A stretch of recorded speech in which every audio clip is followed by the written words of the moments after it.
You think destruction comes with fire and fury. You think the enemy kicks down the door, shouting and screaming, trying to shatter your world. But that's not how real demons move. That's not how they win. They don't break you with force. They get you to break yourself. They make you question your worth. They poison your confidence. They whisper doubt, feed fear, and disguise manipulation as love. And before you even realize what's happening, you're no longer the warrior you once were. You're a shell. You're tired. You're stuck. And worst of all, you think it's your fault. That's the art of a demon. They don't destroy you with obvious hate. They do it with slow decay. They infect your mind. And if you don't fight back early, you'll spend years trying to remember who you used to be before they got inside your head. A demon doesn't have horns. A demon doesn't announce itself. A demon plays the long game. It watches, it studies, it learns your weaknesses. Then it shows up as a friend, a lover, a mentor. It shows up when you're vulnerable. It gives you what you crave. Attention, validation, comfort. But it always comes at a cost. Because a demon is never interested in your growth. A demon is only interested in control. And once it has that, it doesn't need to attack you anymore. You'll do the rest. You'll shrink your dreams. You'll silence your voice. You'll apologize for your light. You'll question your intuition. And one day you'll wake up wondering why you feel so far from yourself. That's how demons win. Not with war, but with influence. Not with pain, but with persuasion. They convince you to abandon yourself. And that's the real tragedy. Not that they tried to hurt you, but that they got you to participate in your own undoing. You've seen it happen. Maybe it's happened to you. Someone came into your life and little by little you stopped being you. You stopped speaking up. You started doubting your talent. You started walking smaller, thinking less, asking permission. And it wasn't because you were weak. It was because they studied you. They found the cracks in your confidence and chipped away at them until you believed the lie that you weren't enough, that your voice didn't matter, that your instincts were wrong. And once you believed that, they didn't need to control you anymore. You were doing it for them. Demons are masterful at disguise. They say all the right things. They show up when it benefits them. They mirror your wounds. They pretend to be exactly what you need. Because that's how they gain access. They don't come to destroy, they come to distract. They come to delay, they come to drain. And you won't even realize the cost until you're staring at the wreckage of your goals, your spirit, your joy. But the moment you wake up, the moment you name it, that's when you begin to reclaim your power. Because the truth is, no one can break you without your permission. The danger isn't that someone tries to hurt you. The danger is when you internalize their lies and call it truth. The danger is when you let their voice become louder than your own. The danger is when you forget who you were before they made you doubt it. And that's why you need to become a master at recognizing the pattern. Because once you see it, you can stop it. Once you feel it, you can cut it off. But if you stay blind to it, you will keep handing yourself over to people who were never sent to grow you. They were sent to slow you down. This is where self-awareness becomes your weapon. Because the earlier you notice the signs, the gaslighting, the guilt-tripping, the emotional chaos, the faster you protect yourself. A demon can only manipulate what you're unsure of. So the stronger you stand in who you are, the less room they have to move.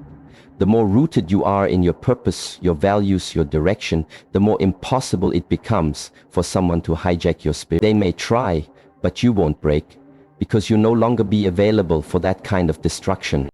But this also requires brutal honesty. You have to be willing to admit when someone's influence is corrupting your path.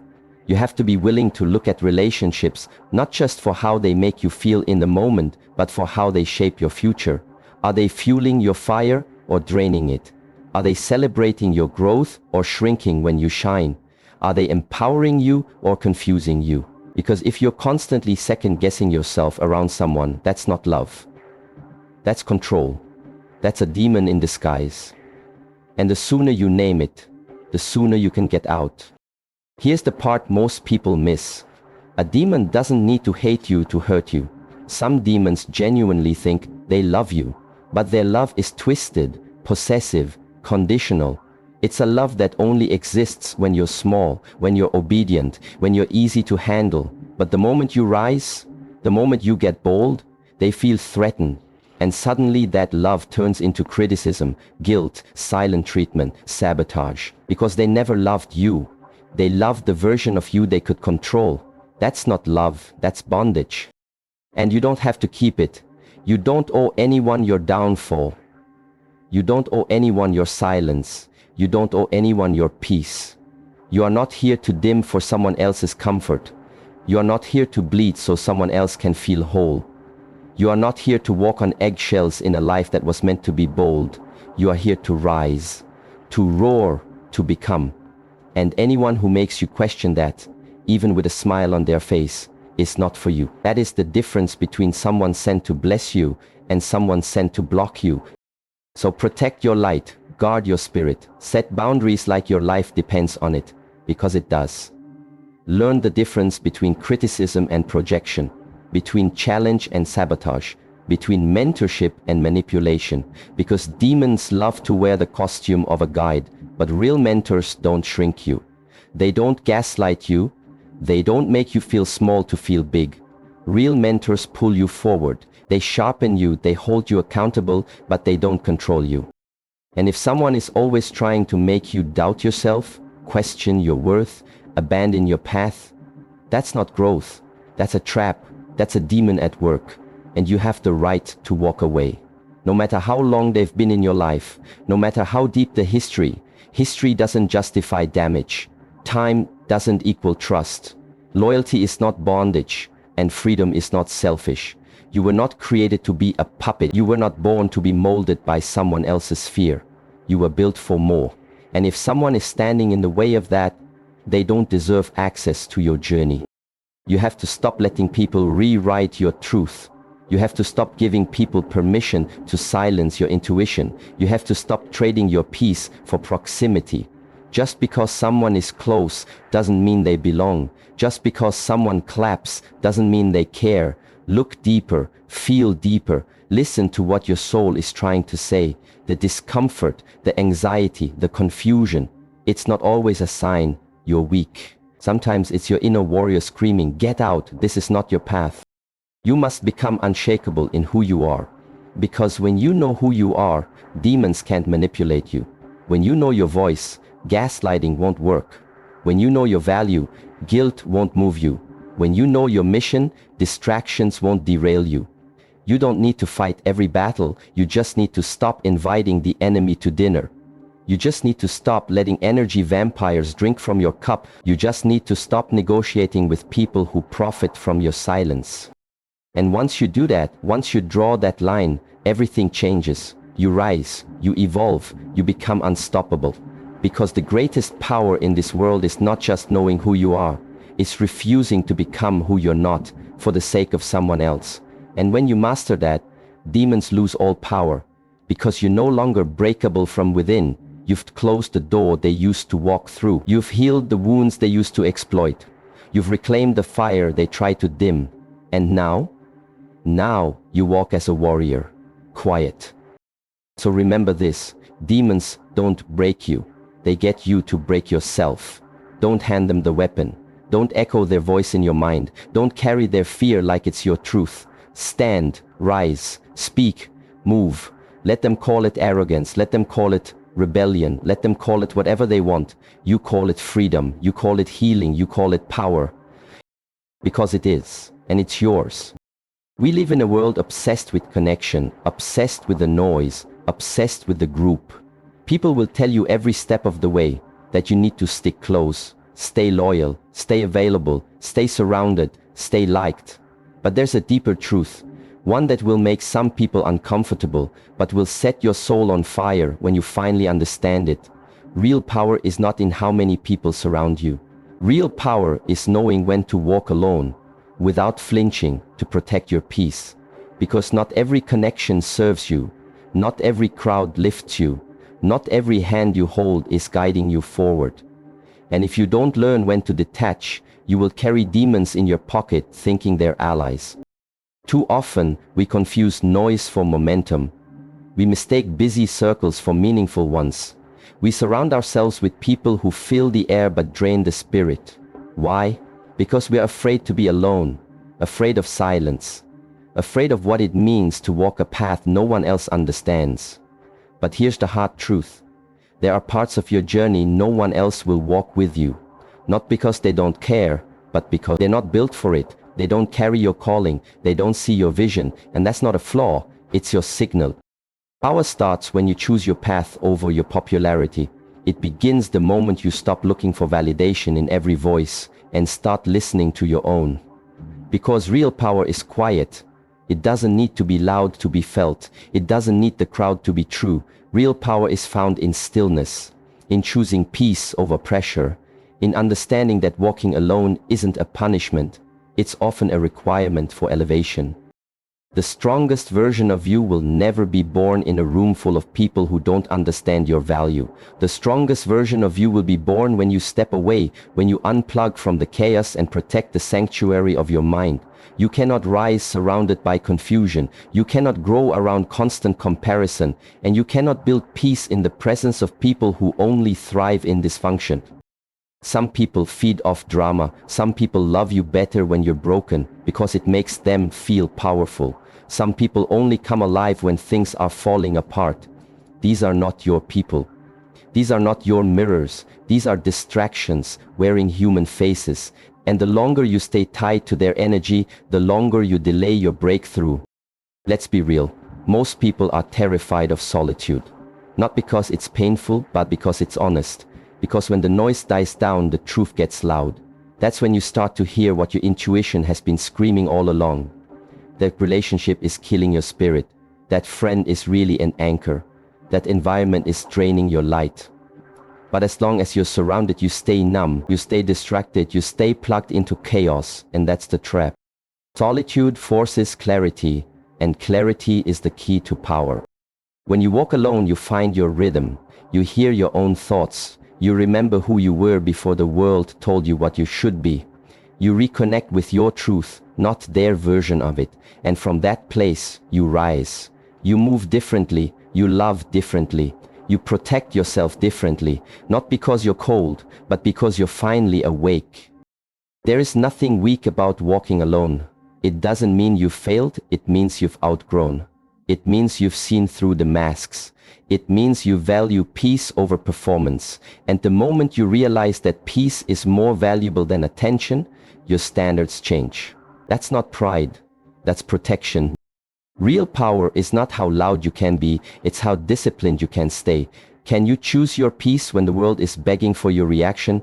Can you stay still when your old patterns are pulling you into war? Can you detach without guilt? Can you say no more without explanation? That's power, that's growth. That's what walking alone gives you, the ability to govern your life without outside permission. We romanticize the grind, we glorify loyalty, even when it's toxic. But loyalty without discernment is slavery. You are not obligated to stay where your soul is shrinking. You are not selfish for saying this energy is not for me anymore. That's wisdom, that's survival, and anyone who truly loves you will understand that. Because people who want you small will call your solitude distance. People who want control will call your peace arrogant. Let them. Their words don't define your walk. Your alignment does. You'll know you're stepping into your power when solitude feels like a sanctuary, not a sentence. When your own company becomes enough. When your silence is no longer awkward, but sacred. That's when the shift happens. That's when your vision gets clearer, your steps get bolder, your spirit gets stronger. Because you're no longer moving to be seen, you're moving to be real. You're moving to be aligned. You're moving to be free. And yes, it's lonely at first. That's the test. That's the initiation. But let me tell you something important. You are not meant to stay lonely. You're meant to be selective. The point of walking alone is not to isolate forever. It's to detox. To remove the wrong energies so the right ones can enter. You don't attract peace by living in chaos. You don't find clarity in confusion. You must clean the space, and sometimes that means seasons of solitude. Your future will thank you for every step you took alone, for every boundary you enforced, for every person you walked away from who couldn't meet you where you were headed. Because the higher you climb, the smaller your circle becomes. Not because you don't love, but because you finally learned to love yourself more. And that's not ego, that's healing. If you want to lead, learn to be alone. If you want to master your craft, learn to be misunderstood. If you want to protect your mind, learn to say no and mean it. That's not harsh, that's healthy. The world will tell you to stay soft, stay open, stay agreeable, but you're not here to please. You're here to evolve. You're here to rise. And that takes courage, that takes separation, that takes walking away from what's familiar to step into what's destined. You don't need to explain yourself to people who only hear what fits their comfort. You don't need to prove your worth to people who benefit from your self-doubt. You don't need to apologize for choosing silence over chaos. You owe no one an explanation for your peace. That's yours. You earned it. You fought for it. And if protecting it means walking alone for a while, so be it. So let the crowd fade. Let the noise die down. Let the invitations stop. Because what you gain in solitude is unshakable. Self-respect, clarity, focus, and power. When you know who you are without applause, no one can manipulate you with validation. When you know what you stand for in the silence, no one can sway you in the storm. That's the kind of presence that walks into any room and shifts the energy without saying a word. Understand this. Not everyone will understand your walk because they've never walked alone themselves. They fear what you've already conquered, but that's not your burden. Your responsibility is not to make them comfortable. It's to stay in alignment with who you were created to be. If that makes you a lone wolf, so be it. The lion doesn't apologize for walking alone. It doesn't explain its silence. It simply moves, and the world adjusts. So if you're in a season right now where you feel alone, where it feels like people are falling off, relationships are shifting and you're standing at the edge of your comfort, don't run from it, lean into it. Because what feels like a breakdown is often a breakthrough. What feels like rejection is often redirection. And what feels like solitude is often sacred preparation. You're not losing people, you're losing what was keeping you stuck. You're not being isolated, you're being initiated. And when you come out on the other side, wiser, clearer, lighter, you see it for what it really was, not loneliness, but liberation. And when that moment comes, when you're standing in the strength of your solitude, when your mind is clear and your soul is whole, remember this. Real power was never about the crowd.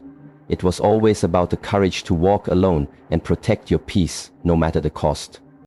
That's who you are. That's what you carry, and that's what will carry you forward every time.